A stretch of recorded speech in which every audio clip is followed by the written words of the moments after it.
할렐루야. 할렐루야. 네, 반갑습니다. 같이 기도하시겠습니다. 하나님, 이 아름다운 시간을 저희들에게 세워주심을 감사합니다. 하나님의 사람들이 거룩한 갈망으로 다시 주님의 전전에 달려나왔나이다. 하나님, 한 사람 한 사람 머리머리에 새롭게 기름 부어 주시고 오늘 사모하는 영혼들에게 주시는 하나님의 은혜를 주님께서 물같이 쏟아 주시옵소서. 하나님, 귀한 예물을 주님 앞에 드립니다. 이 안에 담긴 주님을 향한 그 고백을 주님 아시지요. 하나님께서 그 모든 것들을 기쁨으로 받아주시고 삶에 하나님께서 함께 하시는 증거와 흔적들을 멋지게 경험하게 하여 주시옵소서. 기도의 제목을 연락하여 주시옵소서. 내가 잘 될 뿐만 내가 잘 돼서 또 많은 사람들을 잘 되게 하는 그러한 복된 인생을 살아갈 수 있도록 인도하여 주시옵소서.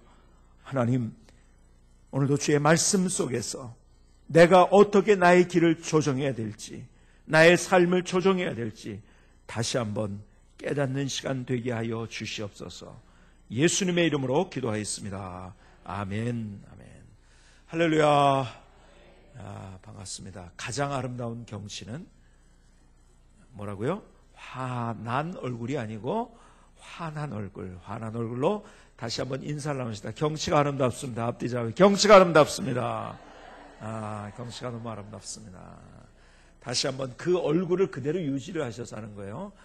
주님의 이름으로 축복합니다 하는데요, 인상 쓰면서 주님의 이름으로 축복합니다 그러면은 저주한다는 거예요. 그렇죠? 근데 얼굴이 환하면 진짜 축복하는 거죠. 그렇게 주님의 이름으로 축복합니다. 주님의 이름으로 축복합니다. 주님의 이름으로 축복합니다. 네, 감사합니다. 성경을 읽을 때 제가 두 가지를 강조했습니다. 뭐라고요? 그림을 그리라고 했고, 그 다음에 뭐라고요? 영적인 호기심을 가지고, 외란짐을 가지고 영적인 호기심을 가지고 성경을 읽으라고 말씀드렸어요. 여러분, 자, 오늘 본문을 요리 봤는데요, 여호와를 의지하는 자는 시온산이 흔들리지 않고 영원히 있음같도다. 산들이 예루살렘을 두른 것 같이 여호와께서 그의 백성을 지금부터 영원까지 두르시리로다. 자, 보세요. 우리가 이 귀절을 그냥 단어를 가지고 지나갑니다. 그런데요, 이제 여기서 그림을 그려보는 거예요. 어떻게 그림을 그리냐? 여호와를 의지하는 자는 시온산이 흔들리지 않고 영원히 있습니다. 하나님께서 우리의 인생을 이렇게 인도하시겠다는 거예요. 시온산이 흔들리지 아니고 영원히 있음 같이. 자, 시온산을 여러분이 생각해 보시겠습니까?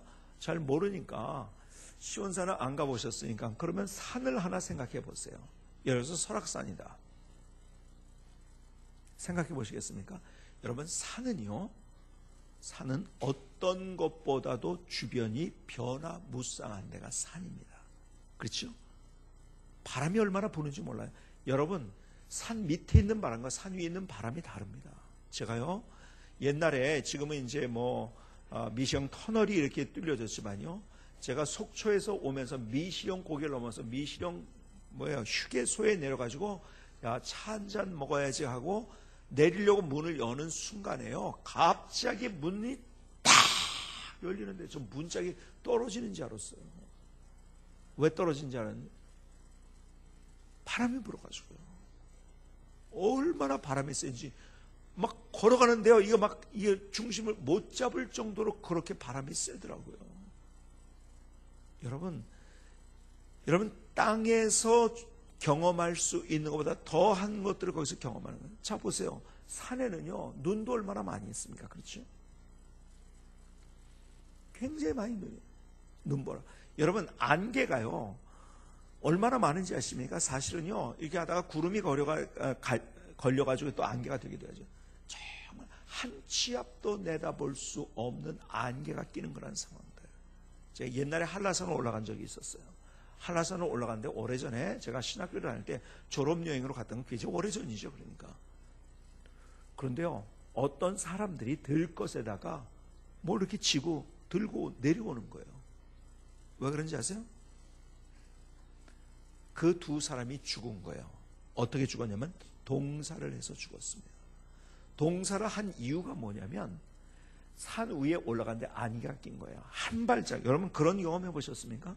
한 발짝을 뛰어야 되는데 그 한 발짝을 뛰는데 어디를 뛰어야 될지 모르는 상황. 여러분 막 돌이 있고 가파른 데 가면은요 그거 위험하거든요. 그러니까 남녀 둘이서 등산을 왔다가 그냥 어떻게 움직일 수가 없으니까 바위에 앉아가지고 둘이 졸다가 동사를 한 거예요. 그 시체를 가지고 내려오는 거예요. 안개가 가득하게 돼 어디로 가야 될지 모르는 거예요. 제가요 고등학교 때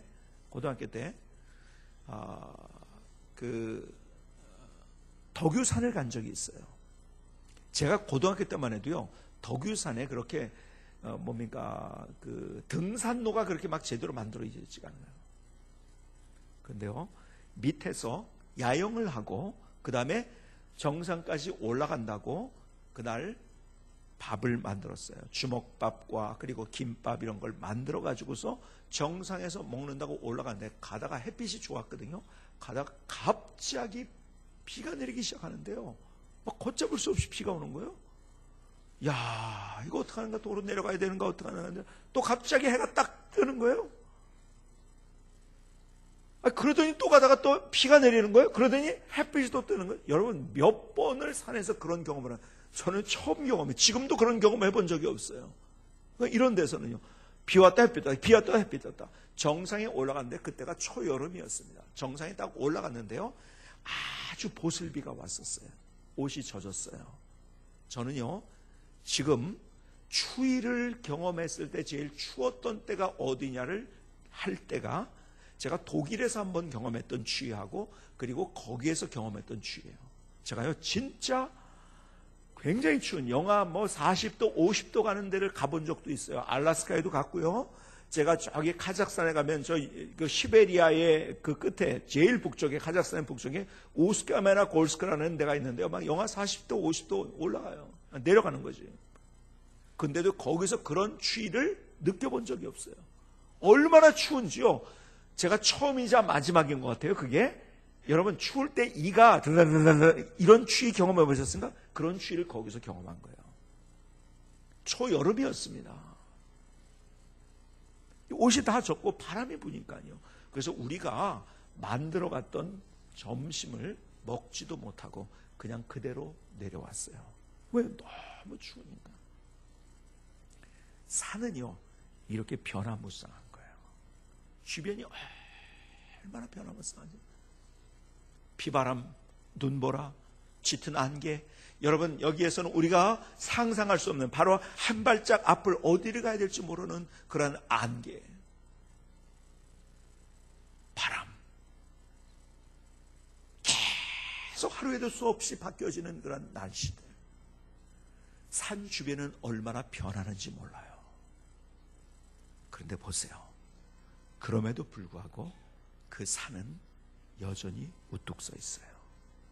주변의 상황에도 불구하고 그 산은 여전히 우뚝 서 있어요. 주님이 오늘 이 말씀을 우리에게 주고 계신 거예요. 우리의 삶을 살면서 얼마나 변화가 무쌍합니까? 그렇죠? 정말 변화무쌍한 우리의 인생. 정말 비바람과 눈보라와 파도와 풍랑 속에서 때로는요, 나 이거 지금 어디로 가야 되지? 이 방향을 잃은 그러한 상황들이 있지 않습니까?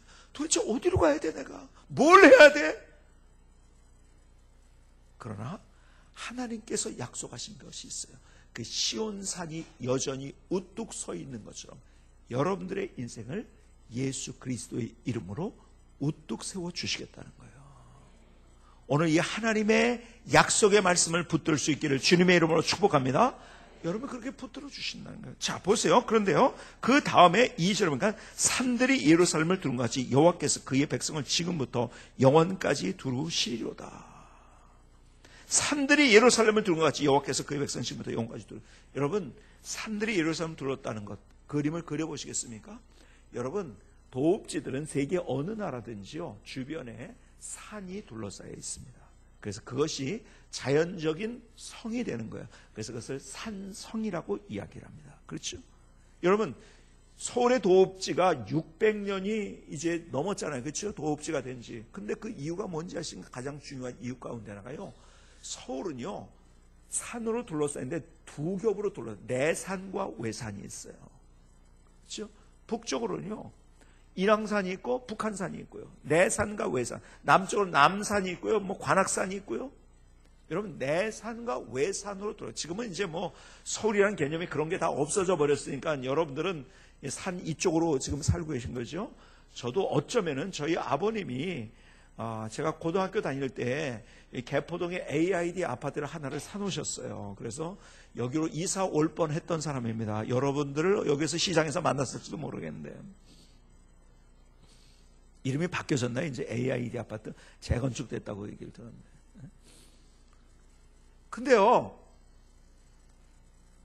도읍지 원래 그 서울을 여러분이 상상해 보세요. 지금은 서울이 굉장히 넓어졌지만 옛날에는요 다 그렇게 산으로 둘러싸여 가지고 그것이 자연적으로 외세의 침입을 막을 수 있도록 만들어주는 거예요. 그렇죠? 하나님께서 오늘 그 말씀을 하고 계신 거예요.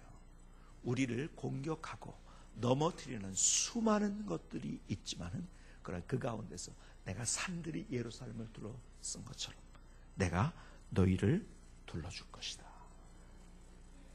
하나님이 우리를 둘러주시겠다고 말. 우리를 공격하는 그 모든 것들. 그래서 우리가 두렵지 않게 염려하지 아니하고 걱정하지 아니하고 우리의 삶을 살아갈 수 있는 가장 중요한 이유가 뭔지 아세요? 하나님이 우리를 그렇게 둘러주시기 때문에, 지켜주시기 때문에. 하나님이 우리와 함께 계시는데요, 함께 계실 뿐만 아니라 우리를 그렇게 둘러주시겠다고 약속하십니다. 그러니까 우리가 걱정할 이유가 없는 거예요. 제가요, 어릴 적에 저희 고향이 원래 청주입니다. 저는 이제 아버님이 서울로 바로 제가 태어나자마자 서울로 올라와가지고 사실은 청주에 제 친구들이 있지 않지만은, 그런데요, 제 또 외갓집이, 저는 충북 청주시 사직동 567번지가 지금도 본적입니다, 제가. 그런데요, 저희의 외갓집이 어디냐면 청원군 강서면입니다. 비할이라는 데요. 지금 거기가 벌써 이제 옛날에는 거기요 막 토끼 잡고 막 그랬던 데거든요. 저희 큰 외할아버님이 뭐 하시는 분이냐면 서당을 하셨어요. 박팽년의 직계, 467년 박팽년의 직계 후손이라서 거기 앞에 사당도 있고요. 서당을 하시고요. 우리 할아버님이 둘째였는데 우리 할아버님은요 사업가적인 기질이 있어가지고 그 당시에 굉장히 오래전인가 수십 년 전이니까요. 신신백화점과 화신백화점만이 있을 때 구슬로 백을 만들고 그 다음에 방석 만들고 뭐 장식품들 만들어가지고 일본으로 수출하거나 아니면 화신백화점, 신신백화점에 납품해가지고 파는 그런 큰 사업을, 그 동네 전체 그래서 사람들이 부업을 할 수 있게 해요. 저의 외할아버지의 동생은요, 작은 외할아버지죠. 뭘 하셨냐면요, 과수원을 하셨어요. 어릴 때 거기 참 많이 놀러 갔거든요. 과수원에 가면은요, 막 먹을 거 많지요. 뭐 배, 사과 이런 것들을 먹는데요. 그 작은 외갓집에서, 작은 외할아버님 댁에서 놀다가 저희 외할아버님 집으로 올 때 조그만 야산, 뭐라 그럴까, 한 300m 정도 될까요? 그 거리가. 그런데요, 조그만 야산이에요. 뭐 그건 산이 아니고 그냥 이렇게 언덕만 있는. 근데 거기에 갈 때요, 뭐가 있는지 아세요? 무덤이 있어요. 여러분, 어릴 때요, 그 밤에 거기에 아주 그냥 캄캄한 밤에요, 거기를 지나가는데요, 무덤이 있고 그러면 누가 와가지고서 그냥 탁 낚아채릴까봐요. 막 머리가 쭈삣쭈삣 서고요. 너무너무 무서운, 지금도 그 기억이 있어요. 너무너무 무섭게 거기를 지나. 그런데요, 혼자 갈 때는 그렇게 무서웠거든요. 그런데요, 제 동생이 있는데 저보다 2살 아래입니다. 더 큰 어른하고가 아니라 동생하고 손을 잡고 가는데 하나도 안 무섭더라고요. 그런 경험을 해보셨습니까? 여러분, 누군가 옆에 있다는 것이 나를 그렇게 힘있게 만들고요, 그렇게 두려움이 없게 만드는 거예요. 그런데 하나님께서 우리와 함께 계시는데, 함께 계실 뿐만 아니라 우리를 둘러주시겠다고 약속하시는, 내가 너 둘러줄 거야. 어떤 공격에도, 너를 넘어뜨리는 어떤 것에도 내가 너를 지켜줄 거야. 하나님이 나와 함께 계실 뿐만 아니라 나를 지켜주시고 나를 둘러주시겠다고 약속하신 거예요. 얼마나 기가 막힌 하나님의 약속입니까? 오늘 약속 붙들고 멋진 인생을 세워갈 수 있기를 주님의 이름으로 축복합니다. 축복합니다. 그런데 보세요, 어떤 자들에게 이러한 약속을 주셨는지. 오늘 본문을 보니까요.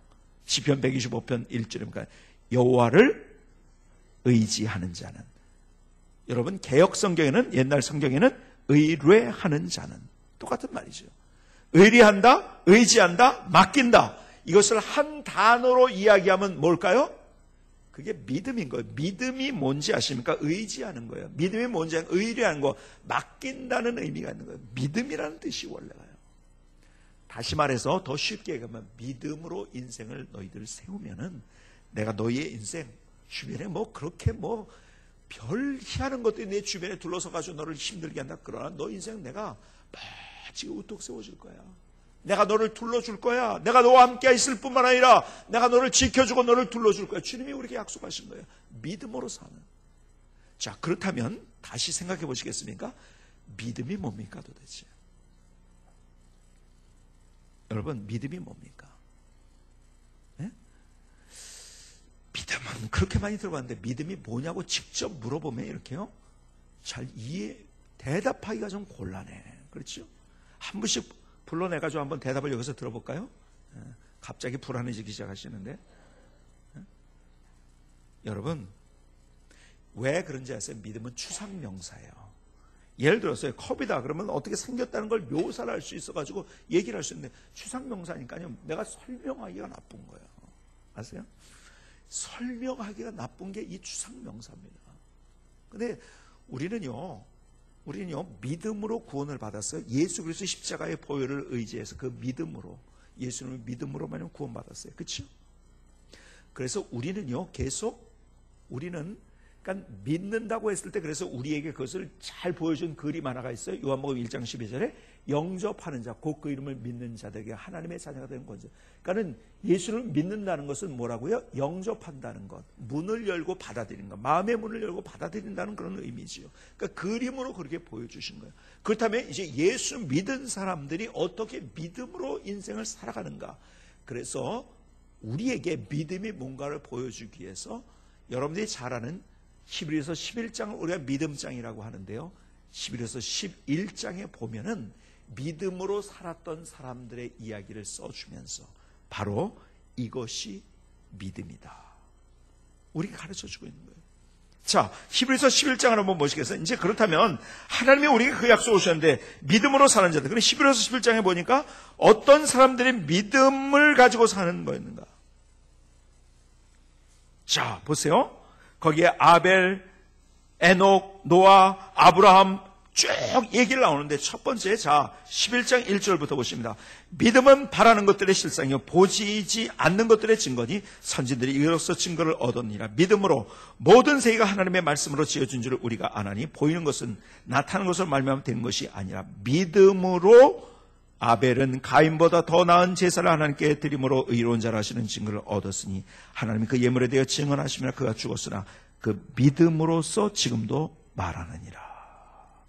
여러분 아벨의 이야기를 통해서 여러분 그 다음에 에녹부터는 여러분들이 집에 가서 계속 읽으면서 묵상하시고 이게 믿음으로 사는 거구나를 여러분이 깨달으시고요. 저는 여러분하고 아벨의 이야기를 나누려고요. 제가요 에녹 그 다음에 노아 계속 나가면 오늘 저녁도 못 잡수십니다. 저는 항상 한 가지만 말씀드린다고 했어요. 그렇죠? 자 보세요.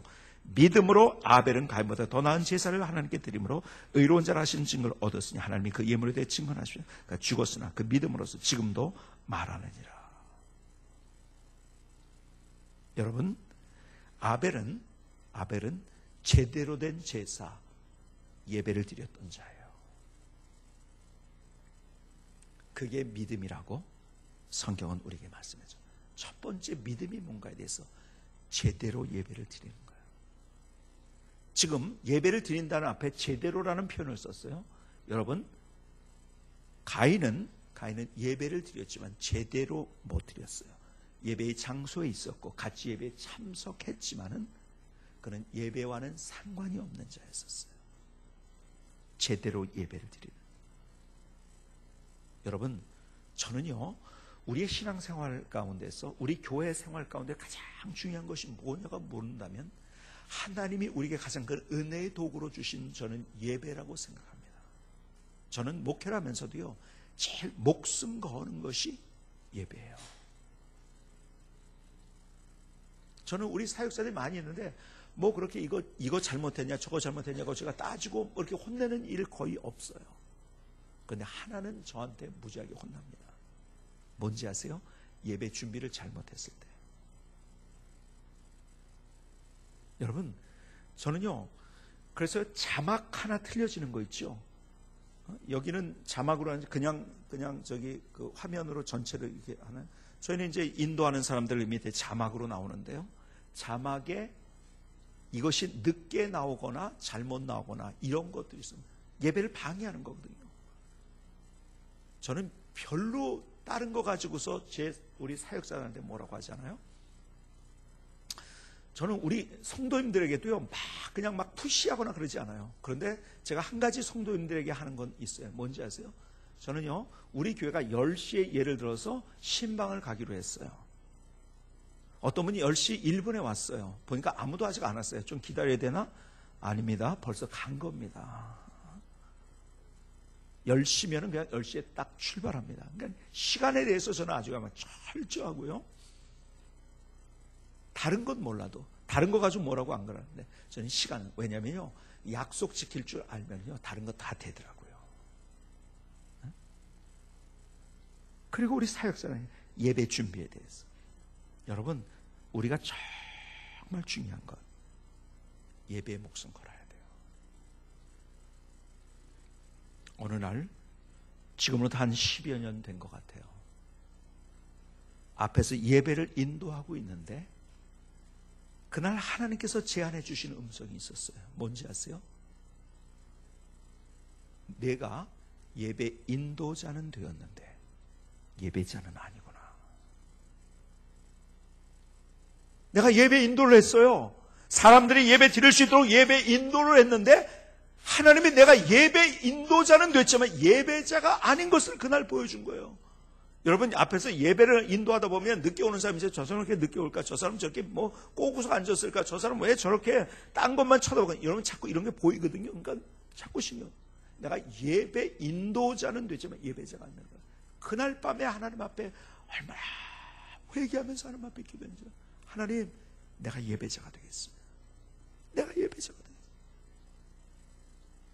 그때서부터요, 제가 거의 몇 년 동안을 제가 찬양을 앞에서 부를 때 거의 눈을 뜨지 않았어요. 왜 안 떴는지 아세요?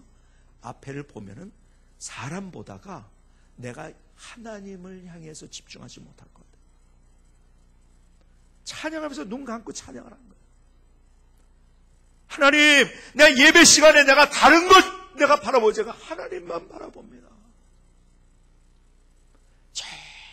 정말 뜨겁게 하나님 앞에 예배자가 되려고 했을 때 하나님께서 내 인생을 얼마나 멋지게 기름 부어주시고 하나님의 역사를 보여주셨는지요.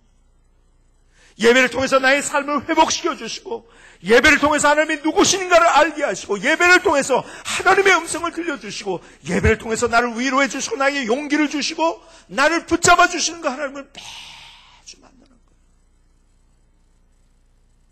여러분, 어디에서 하나님을 만나야 되는지 아십니까? 다른 데서보다도 먼저 우리가 예배를 통해서 하나님을 만날 수 있어야 되는 거예요. 가장 중요해요. 그러니까 저희 교회는요, 예배 시간에 기적들이 많이 일어납니다. 어떤 사람들이요, 예배 첫 찬양을 하다가 자기가 그렇게 담배를 끊고 싶었는데 담배를 못 끊었어요. 갑자기 담배 생각만 해도 역겨워지기 시작하더래요. 그냥 끊어버린 거예요. 예배 시간마다 놀라운 간증들이 있는 거예요. 하나님께서 그 마음을 타치하시고 생각을 붙잡아 주시고 자기가 할 수 없는 그 일에 응답을 주시고 하나님이 역사하시는 그런 얼마나 놀라운 스토리들이 많은지요. 저희 교회는요, 교회를 위해서 기도할 때 그래서 제일 먼저 기도하는 것 뭔지 아세요? 그것이 예배를 위한 기도예요. 하나님, 이번 주일 예배 하나님의 임재가 있는 예배, 하나님을 만나는 예배, 하나님 누가 아니라 바로 내가 예배자가 되는 그런 예배들, 내가 처음 드리는 예배처럼 하나님 앞에 그 순수한 마음으로 깨끗한 마음으로 나가서 주님을 만나는 그런 예배 되게 해주십시오. 여러분, 하나님께서 왜 예배를 드리라고 했을까요? 그리고 왜 이것을 계속적으로 우리에게 말씀하셨을까요? 하나님께서 우리에게 주신 가장 큰 은혜의 통로예요, 이것이. 여기서 우리가 하나님을 만날 때요, 우리의 세상 속에 나가서 삶의 현장에서 우리의 발자국이 닿는 그곳에서 하나님을 또 만날 수가 있는 거예요. 저희는요, 그래서 예배 시간에 기가 막힌 간증들이 많아요. 사실 저희는 침례교회예요. 그러니까 저희는 이동교인들이 거의 없어요. 그러니까 무슨 얘기냐면 전도하지 않으면 저희 교회는 부흥하기 힘든 교회예요. 왜냐하면 여러분이 아시는 건 침례라는 단어 자체가 여러분 좀 거부감이 나지 않습니까? 그렇죠.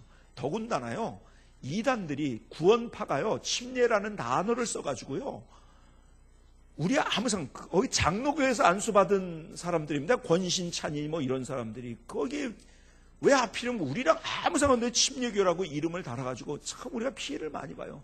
그러니까 오면서 저희가 어떤 분이요, 두 분이서 제가 그런 경우를 몇 번을 목격했어요. 두 분이 이렇게 참 부부가 아주 다정스럽게 손을 잡고서 이렇게 교회 앞을 오더라고요. 예배 드리려고 오는 거예요. 근데 딱 간판을 보서 침례교회네? 두 번 생각을 안 하고 돌아서더라고요. 그런데요, 하나님께서 저희 교회는 그랬어요. 우리 교회에서 처음 예수 믿은 사람이 참 많아요. 벌치한한 일들이 많아요. 얼마 전에 이런 일이 있었어요. 어떤 분이요, 절에 가서 그야말로 절을 얼마나 열심히 했는지 몰라요. 그래가지고 인대가 늘어난 거야. 의사가 이렇게 운동하라고 이제 가르쳐주는 운동 방법을. 인대가 늘어가지고 병원에 갔더니요, 그래서 우리 교회 옆에 있는 공원에 가서 걸으려고 이렇게 가는데요, 인대가 한쪽이 늘어났으니까 이제 쩔뚝쩔뚝거리잖아요. 그렇죠? 우리 교회가 이쪽이에요. 근데요, 걸을 때 쩔뚝하는 방향이 어디면 이쪽 방향 이렇게 하는데, 안내하는 사람들이 보니까 우리 교회 오는 줄 알고 어서 오세요 그런 거예요. 그래서 이분의 표현이 자기도 모르게 빨려 들어왔대요. 그냥 교회 안에를. 자기는 생애 처음으로 교회를 온 거예요. 생애 처음으로 교회를 왔어요. 예배를 드리다가 그날 하나님의 은혜를 경험한 거예요. 여러분, 이분이요 얼마나 놀랍게 반전이 됐는지 아세요? 그 다음날 새벽 기도서부터 교회 나오기 시작했어요. 얼마나 불교를 열심히 다니는지요. 딸들이 셋이 이제 결혼을 했지만 그 당시엔 결혼 안 한 딸들이었는데 반야신경을 줄줄줄 외우고요. 그런데 그 딸들을 3개월 만에 다 예수 믿게 만들고요. 마침내 아버지가 굉장히 완고한 사람이었어요. 전도하는데요, 참 시도 안 먹히죠. 얼마 전에 돌아가셨어요, 그분이. 그런데요, 너무너무 기가 막힌 간증을 하고 돌아가셨어요. 내가 너희들 교회 다니는 거 반대했는데, 그러다가요 병에 걸린 거예요. 침상에서 예수님을 영접했는데요, 이분이요 거기서 의식이 없을 때 천국을 경험한 거예요. 그러고 나가지고 딸들에게, 너희들에게 정말 고맙다. 너희들이 나를 전도해서 내가 예수님 만나고 천국 갈 수 있게 된 것이 내 인생에 가장 복받은 거다. 눈물을 흘리면서 줄줄줄 그 간증을 하고요. 그래서 제가요, 그 얼마 전에 돌아가신 장례식을 갔는데요, 딸들이 저를 붙들고 그 얘기를 한 거예요. 그래서 그거 좀 글로 쓰라고 했어요, 제가. 아버지가 마지막 남긴 그 이야기들을. 여러분, 예배 시간에 저희 교회는요, 특별히 불교에서 와가지고 예수 믿은 사람들이 많아요. 어떤 분은요, 이분이요, 우리나라에서 제일 큰 출판사를, 큰 출판사 중에 하나의 출판사를 하시는 분이에요. 이분이요, 친구들이 옆에서 전도하는 사람들이 생기니까요, 이분이 얼마나 불교에 열심히 했는지요, 잘 사는데도 생일을 집에서 먹은 적이 없어요. 절에 가서 절밥을 먹었어요. 그 정도로 열심히 불교했어요. 우리 교회를 왔어요. 왜 왔는지 아세요? 목사가 무슨 거짓말 하나 그거 듣고서 나 이래서 교회 안 나간다는 것을 자기가 얘기하기 위해서, 그래서 아주 적극적으로 교회에 온 거예요. 그러니까 적극적으로 교회를 반대하기 위해서 교회에 온 거예요. 교회에 왔다가 예배 시간에 이분이요, 찬송을 부르다가 하나님의 은혜를 경험한 거예요. 결론만 말씀드릴게요. 이분이요, 완전히 거기서 뒤집어져 가지고 이제는 기독교 실업인회의 한 지부를 맡아가지고 그렇게 열심히 전도하고요. 얼마나 열심히. 저게 장로님이 되셨어요. 그분이.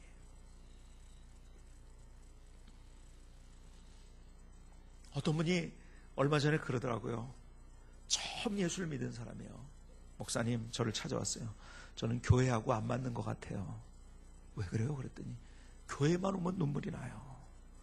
하도 교회 오면 울어가지고 이거 교회하고는 안 맞는 것 같아요. 그래서 이제 교회를 그만 나와야 될 것 같아요. 그래서 그게 안 맞는 게 아니고 너무 잘 맞는 것이다. 하나님의 은혜를 부어주시 눈물이 나는 거지. 저는요, 어렸을 적에 제가 눈물이 얼마나 없었는지 아세요? 내가 생각해도 나는 냉혈동물이더라고요. 진짜로 눈물이 없어. 막 연속극을 보고 아니면 무슨 뭐 영화를 보고 다음날 난 눈물이 없는 거예요. 나는 이렇게 눈물이 없을까? 그런데요, 하나님의 은혜를 경험하고 났더니요, 막 눈물이 터지기 시작하는데요. 전 정말 눈물이 없었어요. 사실은요, 제가 어렸을 때 저의 인생을 추적해보면요, 너무 이성적이었습니다. 저는 계산하고 논리에 맞아야 되고 너무너무 이성적이었어요. 그러니까 눈물이 없죠. 근데 오늘 하나님의 은혜를 경험하고 나니까요, 하나님께서 내 마음을 만지시고 나를 터치하시니까 얼마나 눈물이 나든지요. 저는 예수님의 십자가를 경험한 다음부터 저희 인생이 그래서 달라진 거예요. 어쨌든 그 사람이요, 내가 그렇게 얘기를 했어요. 바로 하나님의 은혜를 경험해서 그렇다고. 그 옆에 있던 분이 맞아요. 그러면서 이제 교회 열심히, 이분이 아주 얼마나 지금 열심히 교회 나와서 믿음으로 인생을 사는지 몰라요. 여러분, 하나님 앞에 내가 예배자가 되기 시작했을 때 하나님께서 부어주시는 하나님의 그 축복의 강물이 얼마나 놀랍던지요. 예배를 통해서 부어주시는 하나님의 은혜의 강물이 얼마나 놀랍던지요. 그래서 내 삶이 언제나 신선하고 생명력이 있고 거기에서 꽃이 피고 열매를 맺고, 하나님 또 이렇게 인도하셨네요. 하나님께서 예배를 통해서 여러분의 인생에 축복의 강물을, 은혜의 강물을 흘러주시길 원하시는 거예요. 그래서 정말 우리가 중요한 것이 뭔지 아세요? 예배예요. 예배에 목숨 걸어야 되는 거예요. 그래서 저희 교회는요, 예배 10계명을 만들었어요. 이렇게 예배를 드리자. 첫 번째 들어보시겠습니까? 첫째, 하나님은 예배하는 자를 찾으시는 분임을 기억하자. 하나님이 누굴 찾는지 아세요? 예배하는 자를 찾아요. 제대로 예배드리는 자. 둘째, 예배는 우리의 삶의 가장 소중한 것임을 기억하자. 여러분, 시간 남아서 예배가 아니라 예배부터 해놓으면 나머지 다른 거 모든 거 할 수 있습니다. 예배부터 해요. 주일날에 무슨 뭡니까? 예를 들어서 뭐죠? 결혼식 있다고 가야 되고 교회 못 나오는 경우는 참 안타까운 거예요. 여러분, 교회 나가는 사람들이요, 예식장에 교회 나감에도 불구하고 거기에 이렇게 등장을 하잖아요. 그러면 쟤는 예수 제대로 안 믿는구나. 겉으로는 얘기 안 해도 속으로는 그렇게 하고서 안 믿습니다. 그래, 너 해봤자 제대로 하는 거 없지. 나 인정 안 하는 거예요. 아세요? 저는 우리 교인들에게 그래서 이렇게 얘기합니다. 내가 예식장이 있다, 친구 모두가 그 첫날 찾아가라고요. 여러분, 그날 가가지고서 축의금을 주면 누가 줬는지 기억 잘 못합니다. 그런데 미리 가면은요, 그 일생 동안 안 잊어버려요. 아세요? 미리 가서 줘라. 그리고 내가 예배를 드리기 때문에, 우리 교회 예배 시간이 있기 때문에 못 간다. 그러나 거기에서 내가 그 자리에 참여한 것 이상으로 뜨겁게 내가 가정을 위해서 기도하겠다. 더 고마워하는 거예요. 진짜 더 고마워하는 건 뭔지 아세요? 가서 몇만 원짜리 음식 값이 남잖아요. 그러면 안 오면 더 좋아해요. 여러분, 그렇게 하는 사람은요, 벌써 그 사람이 이분은 됐구나. 그분이 설령 다른 종교를 가지고 있어도 이 사람은 된 사람이다. 믿을 만한 사람이다. 그렇게 되는 거예요. 아세요? 그게 안 되고 결혼식 있다고 거기부터 쏙 가버리니까 사람들이요, 벌써 표현을 안 하지만 속으로 너는 몇 점이다 다 평가를 하고 있습니다. 벌써 거기에서 오늘 마이너스 10점이구나 그렇게 되는 거예요. 미리 주세요. 그리고 내가 그 예배 시간에 다 왔기 때문에 나는 예배 시간에 더 뜨겁게, 거기 요즘 뭐 결혼식 가보세요. 그냥 막, 나는 요즘 결혼식이요, 돛대기 시장이라 가지고요. 제가 그래서 우리 교회에서도요, 교회에서 절대로 결혼식을 해라. 피치 못할 때는 내가 어떤 결혼식장을 해야 되는지를 제가 얘기를 합니다. 그리고요, 결혼식을 할 때 어떻게 하냐면, 문이 없는 데가 있어요, 요즘은. 그래서 막 떠드는 소리 다 들리고요. 돛대기 시장이 되거든요. 제가 구체적으로 어떤 결혼식장을 얻으라고 이런 얘기도 합니다. 근데 어쨌든 간에요, 여러분 보세요. 돛대기 시장에 가서 있는 것보다 여기서 그 사람을 위해서 기도하는 게 더 귀한 거 아닙니까? 그 사람들도요, 그렇게 될 때 감사해야 합니다. 그러니까 예배가 우리의 가장 삶의 소중한 것, 중요한 것, 그것이 1번 순위로 놔야 되는 거예요. 이게 2번 순위로 가잖아요. 그러면 인생은 계속 헤매는 거예요, 그냥. 계속. 저희 교회는요, 4가지 비전과 기도의 제목이 있어요. 우리 교회는요, 이 기도를 안 하면은 우리는 대표기도 잘못한 겁니다. 4가지 비전과 기도의 제목. 하나님, 우리 교회가 이 지역에 영향을 주고 감동을 주는 교회가 되고 있어요. 우리 목사님과 저하고 굉장히 비슷한 그런 마인드를 가지고 있는데, 저는 우리 지역에 정말 영향력을 주려고 합니다. 저희 교회에 카페가 있는데요, 우리 지역에서 제일 유명한 카페입니다. 교회 카페를 제가 만든다는 것은 벌써 제가 20년 전에 구상을 한 거예요. 근데 요즘 막 카페를 만드는 붐이 일어나가지고 카페를 만드는데요, 참 안타까운 게 너무 많아요. 뭐가 안타까운지 아세요? 너무 양극으로 가요. 교회 오니까요, 커피를 만드는데 너무 맛없는 커피야. 그러니까 교회 수준, 교회는 다 이래. 교회 수준 자체를 깎아먹게 만드는 교회들이 많아요. 첫 번째는. 저희는요, 커피를 만드는데 이 커피를 우리가 이익을 남기는 것이 아니라 손해보더라도 주자 하는 마음으로 합니다. 지금 우리 교회 카페에 매니아들이 많이 있어요. 매일 와가지고 우리 교회 커피를 일단 안 먹으면 일과가 시작이 안 되는 사람들도 많이 있어요. 저희는요, 스타벅스 원두의 2배가 되는 원두를 사용합니다. 정말 우리나라에서 구할 수 있는 가장 좋은 원두를 우리가 사용해가지고 가장 맛있는 커피를 만들어줘요. 그러니까 질적으로 너무 떨어진 거예요. 교회는 다 이래. 그러니까 교회 수준은, 교회 다니는 사람 수준을 거기서 평가를 하거든요. 근데 두 번째는요, 너무 또 화려하게 만들어가지고 간판을 달고 무슨 카페 해가지고서, 그러니까 믿지 않는 사람이 입장에서 볼 때는 어떤지 아세요? 이야, 저 교회 저거 헌금 걷어가지고 돈 벌고, 저거 카페에서 돈 벌고, 야, 요즘 돈 버는 데는 교회밖에 없어. 교회를 못 나오도록 만드는 겁니다. 참 너무너무 안타까워요, 저는. 아주 무슨 그렇게 큰 물량 공세를 합니까? 그렇게 기가 막히게 화려하게 그 카페를 만들어가지고서 교회에서 무슨 기업을 운영하는 것처럼 사람들에게 인상을 주는 거야. 바보 같은 짓이지요. 저는요, 항상 제가 이야기할 때마다 우리 사역자들한테 섬김이 뭐냐? 섬김이 뭐냐? 다른 사람의 입장에서 생각해요. 세상 사람의 입장에서 한번 생각해보자고요. 야, 저 교회, 야, 교회만 돈 벌어. 저 카페 가지고 돈 얼마나 벌을까? 전도의 문을 막아놓는 거예요. 그래서 제가 안타까운 마음으로 제가 목사님들에게 카페 하려는 분들 그런 얘기예요. 정말 우리는 간판도 없어요. 3층인데요. 찾아오는 길도 몰라요, 우리는. 그러나 질이 좋으니까 찾아오더라고요. 싸고 질이 좋으니까. 그냥 우리는 여기에서 오는 사람에게 섬긴다는 마음으로 그걸 하는 거예요. 섬기는데 제대로 된 걸 섬겨야죠. 좋은 거를. 화려하지 않게 만들었지만은. 그러나 여기 오면 정말 기가 막힌 커피가 있다는 걸 사람들이 알고 동네에서 가장 유명한 데가 됐어요. 그래서 뭐 하여간 동네 플레이월드를 만들어가지고 지역에 저희는 플레이월드를 만들었는데요. 아이들이 뭐 이제 놀 데가 없잖아요, 요즘. 그러니까요. 유치원에서도 그런 데가 없으니까 그런 걸 만드는 거예요. 유치원에서 우리 교회로 옵니다, 이제 낮에. 그러면 애들이 손 붙잡고 뭐라고 그러냐면, 엄마 성광교회 갑시다. 그러는 거예요. 왜 성광교회 가요? 거기 노는 데가 있으니까. 그래서 왔다가 우리 교회 전도하고 예수 믿고 그런 사람이 얼마나 많은지 몰라. 어쨌든 우리는 지역에 영향을 주자. 지역에 나누고 베풀고. 두 번째, 그래서 왜 그러냐? 그래서 그들을 복음으로, 그들을 인도하기 위해서. 두 번째, 이 지역을 복음으로 변혁시키는 교회가 되게 앞서서. 세 번째, 우리의 비전과 기도의 제목이 뭔지 아세요? 하나님 세계 땅까지로 주의 복음을 증거하는 선교하는 교회가 되게 앞서서. 우리 성도님에게 항상 강조하는 세계를 품은 그리스도인이 되자. 나 하지 말고 정말 세계를 좀 생각하시는 넓은 마음을 갖자. 우리 목사님도 보니까 강조하는 게 선교더라고요. 결국 이것 때문에 우리가 인생을 사는 거예요.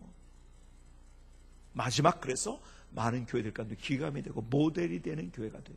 이것이 우리의 4가지 비전과 기도의 제목이에요. 그런데요, 이것만 있으면 안 되겠더라고요.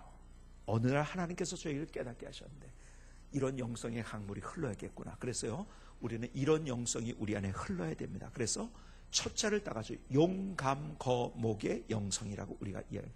용감거목 하면 우리 교인들은 알아요. 용하면 딱 나면, 감하면 딱 나면 뭔지 아세요? 용서와 용납. 감사와 나눔. 거룩한 갈망. 목숨 건 열정. 우리 안에 이러한 영성의 강물, 제일 먼저 용서와 용납이에요. 나만 맞다고 하지 않고 상대도 맞고 같이 가는 것, 우리가 용서해주고 상대의 방법도 인정해줄 줄 아는 것, 이것을 우리가 하자. 교회에서는 방법론 가지고 싸우거든요. 교회가 분열되면요, 진리 가지고 분열되는 데 없습니다. 방법론 가지고 분열됩니다. 자기 방법. 저희 교회 옆에 바로 장로교회 하나가 있는데 언더우드 선교가 세운 아주 좋은, 굉장히 역사가 있는 그런 교회예요. 근데 우리 교회 카페가 있는 걸 보고서 너무 좋아가지고 목사님이 계속 교인들 데려가서 이런 카페를 만들자 이렇게 한 거예요.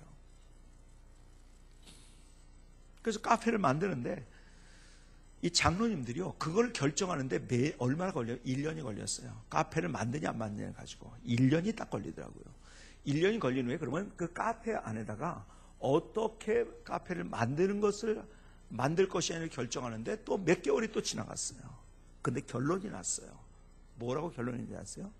그 장로님들이 이렇게 결정했어요. 아무래도 커피 중에 제일 맛있는 커피는 자판기 커피입니다. 자판기를 갖다 놓읍시다. 자판기를 갖다 놨어요. 젊은 사람들이 난리가 났어요. 그러니까 장로님을 인정을 아예 안 하고 아예 갭이 생겨버린 거예요. 그 교회가 얼마나 그래가지고요, 그것 때문에 문제가 되는지 몰라요. 자, 보세요. 장로님들의 말이 틀린 말입니까? 아니에요. 맞는 말입니다. 여러분, 장로님 말이 틀린 말이 아니에요. 그렇죠? 맞는 말이에요. 여러분, 그 시대를 살았던 사람은 제일 맛있는 커피가 자판기 커피입니다. 더군다나 이분들의 생각은요, 누가 1,000원을 주고 커피를 먹겠냐요. 이건 200원이면 되는데. 맞는 얘기예요. 본인들한테 맞지만은 모든 사람들에게 맞진 않았어요. 재밌는 건요, 거기다가 또 뭐라고 했냐면 휴게실이라고 썼는데, 휴게실이라고 딱 써놨어요. 그 밑에다가 영어를 또 달았네요. 영어로 뭐라고 썼는지 레스트룸이라고 써놨어요. 레스트룸이 뭐예요? 화장실이에요. 레스트가 쉰다는 뜻이니까 휴게실은 레스트룸이구나. 여러분, 레스트룸은 화장실입니다.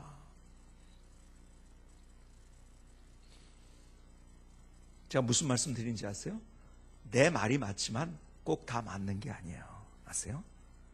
방법론은 이 사람의 방법처럼 그걸 다 우리 같이 함께 가자.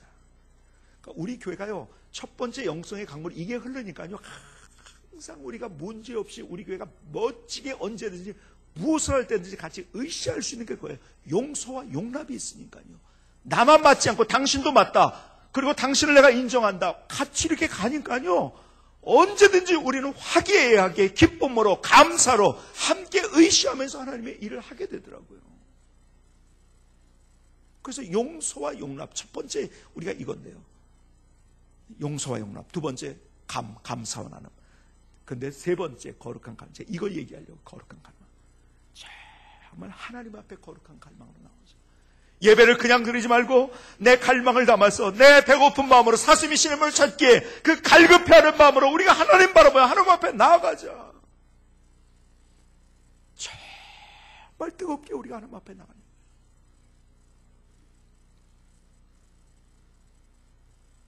하나님 앞에 거룩한 갈망. 그래서 우리는 예배의 요소 가운데 가장 모든 걸 단순화시켰어요. 하나님만 바라보자. 잘못하면 구경하도록 만들거든요. 구경하도록 거룩한 갈망으로 나가죠. 세 번째, 예배를 준비하는 자가 되자. 토요일부터 예배를 준비하자. 지각하지 말고 복장은 단정히 하자. 여러분, 예배를 준비하는데요, 토요일부터 준비해야 돼요. 보면은 주일날 아침이 크리스찬 가정이 제일 싸움이 많습니다. 왜 싸우면 애들하고 이거 입어라 저거 입어라. 주일날은 또 늦게 일어나거든요. 또 늦잠 잔다고 그러다가 늦게 일어나가지고 야 이거 입어 안 입어 저거 입어. 그러다 싸우는 거예요. 주일, 여러분 토요일에 결정에는 같이 의견을 나누어서 일방적으로 이거 입으라 하지 마세요. 같이 의견을 나누세요. 그래서 결정하시기 바랍니다. 토요일 날에는 부부 싸움도 하지 마시기 바랍니다. 일단 휴전. 싸운 채로 나오면은요, 여러분 절대로 예배 내가 제대로 드릴 수가 없어요. 그래서 주님이 산상수훈에 말씀하셨잖아요. 뭐라고 말씀하셨어요? 너희들이 제단 앞에 예물을 드리다가 형제와 원망 들을 만한 일이 생각나거든. 어떻게 하라고 했죠? 꼭 이걸 빼놓더라고요. 제가 물어보면 가서 형제와 화해하고 와서 예물을 드리라고 이 얘기만 해요. 근데 거기에 예수님이 한 얘기 왜 그거 빼놓냐고요. 형제 원망 들을 만한 일이 생각나거든 예물을 제단 앞에 두고, 이 규절이 있다는 것 자체를 모르더라고요. 이건 예물은 제단 앞에 두고 예수님이 가져가면 안 가져올 줄 이미 아셨어. 그래서 너 마음 변하기 전에 그건 갖다 이건 제단에 그냥 놓고 어떻게 가서 형제와 화해하고 와서 예물을 드리라고 말씀하셨어요. 여러분 휴전하세요. 예배를 위해서. 하나님이 그 가정에 기름 부어주세요. 그 가정에. 예배를 준비하는 자가 넷째, 열린 마음으로 예배에 임하자. 정말 모든 것을 내가 열린 마음으로 예배에 임하는 거예요. 예배 와가지고 닫힌 마음을 가지고 하고 있는 사람 불행한 거예요. 어떤 분이 저를 찾아와서 목사님 교회 건의할 거 있습니다. 뭘 건의하냐고 했더니 연세가 많으신 분이에요. 나는 찬송가 밖에 있는 찬양을 하면은 마음이 딱 닫혀버립니다. 예배 드리기 전에 준비할 때 찬양을 할 때도 찬송가에 있는 것만 했으면 좋겠습니다. 저한테 딱 그러더라고요.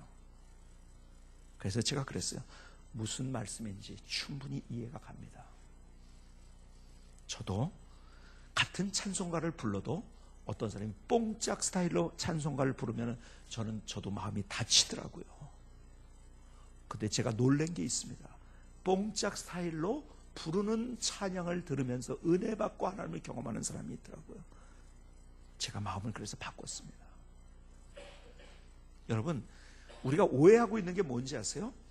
찬송가 안에 있는 것만 하나님이 주신 거라고 생각. 아니에요. 그건 성경이 아닙니다. 그건 우리의 그냥 합의예요. 찬송가는. 여러분, 찬송가가요, 미국에 가면 다르고요, 중국에 가면 다르고 다 다른 거예요. 그게 무슨 성경처럼 그 밖에 있는 거라면 무슨 뭐 이단인지 알고 있어요. 아니에요. 우리의 편의를 위해서 그렇게 만들어 놓은 거지 그게 성경이 아니에요. 여러분, 찬송가 안에 있는 것도 비성경적인 것들이 얼마나 많은지 아세요? 솔직히 얘기하자면, 예를 들어서 동방박사가 몇 명이죠? 3명? 성경에는 3명이라는 소리 없어요. 그냥 황금과 유황과 모략을 드렸고 동방박사들이라고만 되어 있습니다. 아세요? 근데 찬송가 동방박사 세 사람, 여러분 그거는 증명되지 않은 겁니다. 그거는 솔직히 얘기하자면 뭐 찬송가에 있는 거라고 100% 맞는지 틀립니다.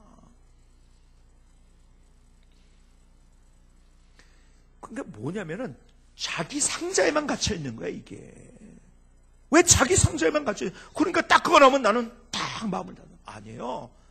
그럴수록 더 열고 하나님 앞에 예배를 드려야 돼요. 그러니까는 자기 상자에 갇혀 있는 사람이 교회에 와서도 불행한 신앙생활을 합니다. 다 보면은 그냥 막 화가 나거든요. 저거 왜 저런 노래 하지? 왜 저렇게 하지?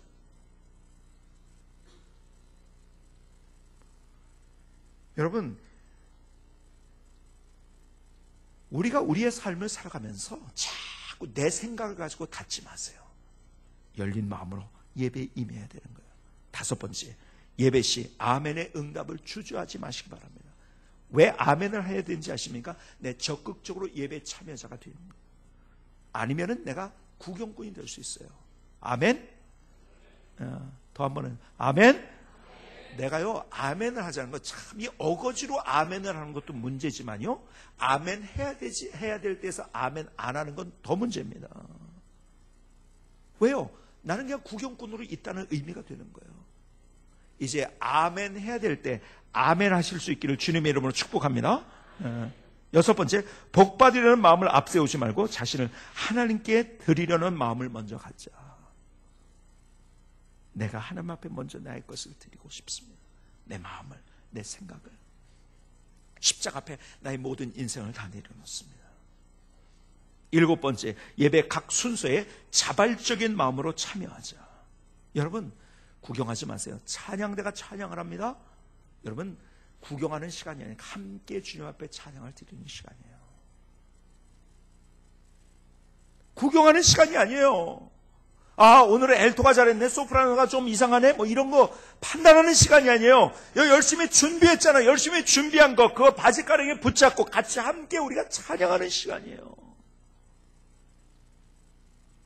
그러니까 우리가 예배 시간에 절대 여러분들이 구경꾼이 돼서는 안 되는 거예요. 어느 것을 하든지 간에 내가 하나님 앞에 함께 나가는 마음을 가져야 되는 거예요. 자발적인 마음으로 참여하는 거예요. 그러니까 대표기도를 합니다. 대표기도 잘하나 못하나 구경하는 사람이 있어요. 아니에요. 함께 기도하는 거예요. 여러분, 여기에 보니까요, 제가 보니까 우리 성직교회가 대단한 거, 벌써 대표기도를 들어보면 교회가 얼마나 좋은 교회인지를 압니다. 교회가 안 좋은 교회일수록 대표기도가 무지하게 깁니다. 아세요? 여러분, 어느 날, 제가 오래전 얘기죠. 제가 목회 시작한 지 얼마 안 되는데, 어떤 분이 기도를 하는데요, 기도를 들어보니까는 이제 한 3분의 1도 안 한 것 같아요. 아직 뭐 진행할 게 많은 것 같은데 3분의 1도 안 된 것 같아요. 이미 시간은 8분이 지나갔어요. 제가요, 쪽지에다가 어떻게 썼는지, 기도가 너무 길어요. 그걸 그 앞에 딱 갖다 놓고 옆에 탁 쳐버렸어요. 정말 그렇게 하기 싫었지만은 했어요, 제가. 왜 했는지 아세요? 내가 예배를 제대로 드리기 위해서. 여러분 보세요. 예배의 기도는, 저는 그래서 항상 이렇게 해요. 대표 기도가 짧은 사람은 자기 개인 기도가 길고, 개인 기도가 짧은 사람은 대표 기도가 길다. 저는 항상 그렇게 얘기합니다. 여러분, 예배 시간에 드리는 예배는요, 개인 기도가 아니에요. 공중 기도면서 예배를 위한 기도예요. 장례식에 가면 장례식에 가는 기도를 해야죠. 무슨 거기 가서 결혼식 얘기를 합니까? 기도 속에? 아니요, 장례식, 결혼식은 결혼식이에요. 예배 시간은 예배를 위한 기도를 드리는 거예요. 정말 중요한 교회 공동의 기도 제목과 함께 우리가 하나님 앞에 예배를 위한 기도를 드리는 거. 근데 무슨 뭐 창세기서부터 시작해가지고 아담서부터 이제 아브라함을 내려가지고 얼마나 어떤 장로님이 어떤 옛날에 그런 일이 있었다고 하잖아요. 뭐 기도를 하는데 이게 보통 시작하면 뭐 20-30분은 뭐, 이 장로님이 그날따라 더 오래 기도를 했네요. 눈을 뜨고서 예수님의 이름으로 기도합니다가 눈을 떠보니까 아무도 없는 거예요. 다들 어디 갔나요? 그랬더니 요셉 이야기할 때 이미 다 갔습니다. 아브라함서부터 이삭과 요셉 쫙 해서 이제 어디예요? 요한계시록까지. 그게 기도냐고요. 대표 기도는 그게 아니에요. 난 기도자가 주의해야 될 거. 저희는 그래서 대표자가 어떻게 기도해야 될 것인가 규정을 만들어가지고 딱 해가지고서 저희는요 2분 30초입니다. 그리고 기도를 쓰라고 합니다. 저는요 처음엔 그렇게 하지 않다가 가만히 보니까요 기도를 쓸 때 중언부언하지 않고 내가 준비된 기도가 되더라고요. 일주일 동안 준비된 기도가 되더라고요. 그렇지 않으면 자기가 그냥 하고 싶은 얘기예요. 올라와가지고 준비된 기도가 아니라. 어쨌든 우리 정말 대표기도도 그렇게 해야 되고요. 근데 제가 여기에 대표기도 참 간결하면서 정말 하나님 앞에 제대로 된 기도, 벌써 수준이 있구나. 예배 드릴 줄 아는구나. 여러분, 그래서 대표기도를 하든 뭘 하든 여러분들이 같이 하나님 앞에 나가 절대 구경꾼이 되지 마세요. 8째, 찬송을 부를 때 목소리를 높여 힘차게 부르자. 찬송을 부를 때. 여러분, 입으로만 우물우물 하지 마시기 바랍니다. 정말 마음 뱃속에서 나오는 거예요. 찬양 따가. 가만히 보면요, 찬송이 얼마나 기가 막힌지 아십니까? 찬송에는 제사장과 선지자가 있는 거예요. 무슨 말인지 아요? 기도와 하나님의 말씀이 있는 거예요. 내가 드리는 하나님께 이 기도, 하나님께서 내게 주신 말씀이니까 저는 찬송 드리다가 얼마나 기가 막힌 하나님의 은혜를 경험하는지 몰라요. 여러분, 목사도요, 힘들 때 있고 실패할 때 있고 넘어질 때 있거든요. 정말 주일 나와서 예배를 인도하는데 이거 하나님은 어떻게 되나? 찬송을 부르는 가운데 하나님께서 내 마음을 치유해 주시고 만져주시고 내 영을 새롭혀 주시는 거예요. 야, 얼마나 제 가슴이 뜨거워지든지 찬양을 드리다가 말씀을 증거하는데요, 정말 놀라운 하나님의 말씀을 증거하게 되더라고요. 여러분, 예배 모든 순서는 요식 행위가 아니에요. 여러분, 잘못하면 우리가요, 뭘 드리는지 아세요? 순서를 드릴 때가 있어요. 어떤 사람은요, 가가지고서 가만히 있어, 우리 교회 순서는 이런데 이 교회 순서는 왜 이러지? 순서가 잘못됐다고요? 막 그냥 어쩔 줄 몰라 하면서 예배를 못 드리는 사람도 있어요. 바보지요.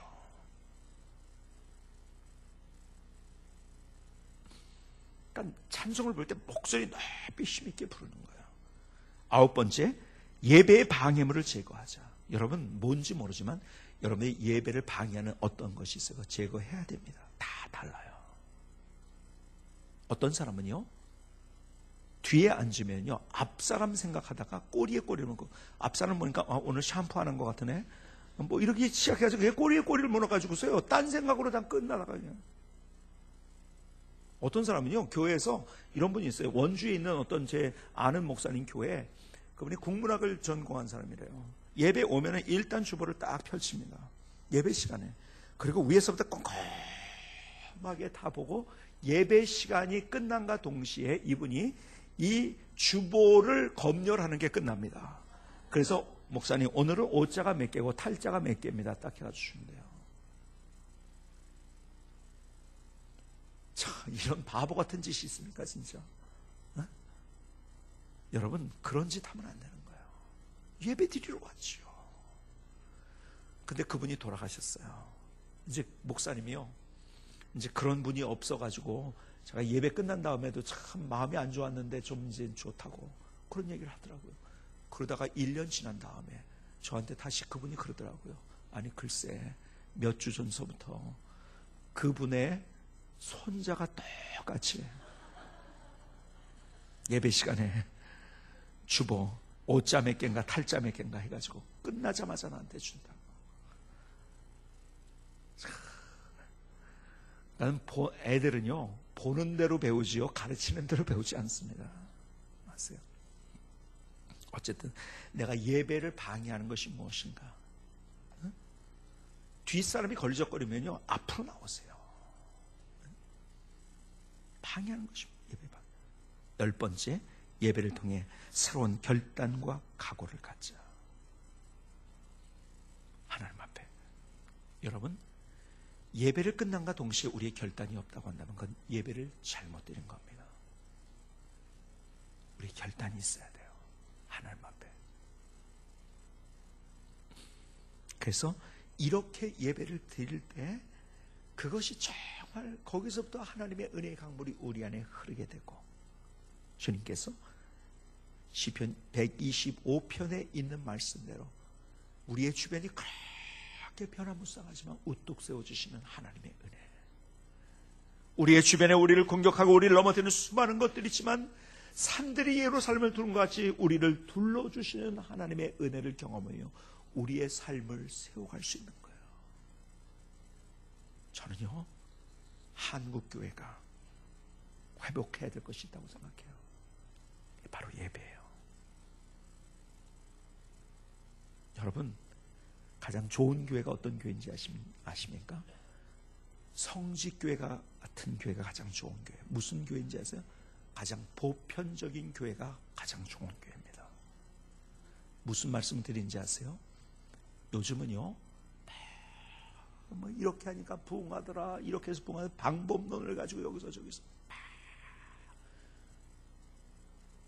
한국 교회가 방법론에 함몰이 돼 있어요. 이 방법 쓰니까 셀이 어쩌고 어쩌고 제자 훈련 여러분, 그것 자체가 잘못됐다는 얘기를 하는 게 아니에요. 그걸 본질이라고 생각하면 잘못된 거예요. 여러분, 제자 훈련하면서 중요한 게 뭔지 아십니까? 요즘은 제자 훈련이 이래야 된다 그러니까요. 어떤 모델적인 교회에서 그렇게 하니까 이제는 그게 그것만 자체만 현상만 쫓아가는 거예요. 그러니까는 무슨 단계를 거치면 제자? 그건 벽돌 찍어내듯이 제자가 되는 겁니까? 아니에요. 제자는 주님과 함께 먹고 마시고 자고 같이 호흡했던 사람들이 제자인 거예요. 벽돌 찍어내듯이 뭔가를 수료하니까는 제자가 아니라 같이 주님과 동행하며 그분의 손잡고 같이 숨쉬며 먹고 마시는 그 사람이 예수님의 제자인 거예요. 본질이 없어져 버린 채 방법론만 남으니까요. 자꾸 이렇게 하니까 교회가 부흥하다가 세미나는 얼마나 많은지요. 그러니까요, 예를 들어서 어떤 방법이 좋다고 교회에 가지고 들어왔어요. 목사님이 그렇게 한단 말이에요. 그러면 그걸 좋아하는 사람이 그걸 싫어하는 사람이 있어요. 좋아하는 사람, 목사님, 좋습니다. 그렇게 합시다. 근데 이게 마음에 안 드는 사람이 있어요. 왜 저러지? 그럼 이 사람은 어떻게 아웃사이더가 돼요? 그러다 교회를 상처받고 떠납니다. 한 번 아웃사이더는 영원한 아웃사이더가 되고 한 번 떠돌이는 영원한 떠돌이가 되는 거예요. 자, 근데 그 사람들이 떠돌이가 되면 그러면 여기에 따라왔던 그 사람들도 여러분 요즘엔요 신유목민 시대가 돼가지고 이사가 얼마나 많습니까? 여러분 제주도도 가고요, 저 미국도 가고요. 근데 가봤더니 우리 교회에서는 이렇게 했는데 저 교회는 왜 저러지? 그러고서 팔짱 끼고 있어요. 그러다가 아웃사이더가 돼요. 또 떠돌이가 됩니다. 그러니까 떠돌이 신자만 만드는 한국 교회 구조가 돼버린 거예요. 참 너무나 안타까워요. 지금 문제는 뭐냐면 한국 교회가 자꾸 떠돌이 신자만 만드니까 공격당하고 있는 거예요. 여러분, 그래서 교회는 누구나 와서 적응할 수 있는 가장 보편적인 막 특별하게 만든 교회, 그거 좋은 교회 아닙니다. 가장 보편적인 교회가 가장 좋은 교회고 누구나 와서 가장 쉽게 신앙생활 할 수 있는, 그리고 정말 좋은 교회, 방법론에 몰두하는 교회가 아니라 본질에 두 가지예요. 결국은 우리가 주님 앞에 예배 제대로 드리고 결국 선교하고 하나님이 기뻐하시는 그 일이 바로 그거예요. 그런 교회를 통해서 하나님의 역사를 이루셔요. 이제 본질로 돌아와야 돼요. 예배로 돌아와야 돼요. 방법론보다 좋아요. 방법론 것이 좋다고 인정합니다. 그러나 방법이 본질을 대체할 수 없어요. 본질로 돌아와야 됩니다. 오늘 여러분에게 호소합니다. 여러분에게 도전을 드립니다. 여러분, 이제 예배자가 될 수 있기를 주님의 이름으로 축복합니다. 기도하시겠습니다. 조용히 우리의 마음을 주님 앞에 드리며 기도하십니다. 오늘 내게 무엇을 말씀하신 주님께서 오늘 주님의 음성을 들으며 오늘 우리의 결단을 주님 앞에 드리는 귀한 시간이 되었으면 좋겠습니다. 하나님이 우리를 시온산같이 우뚝 세워주시기를 원하세요.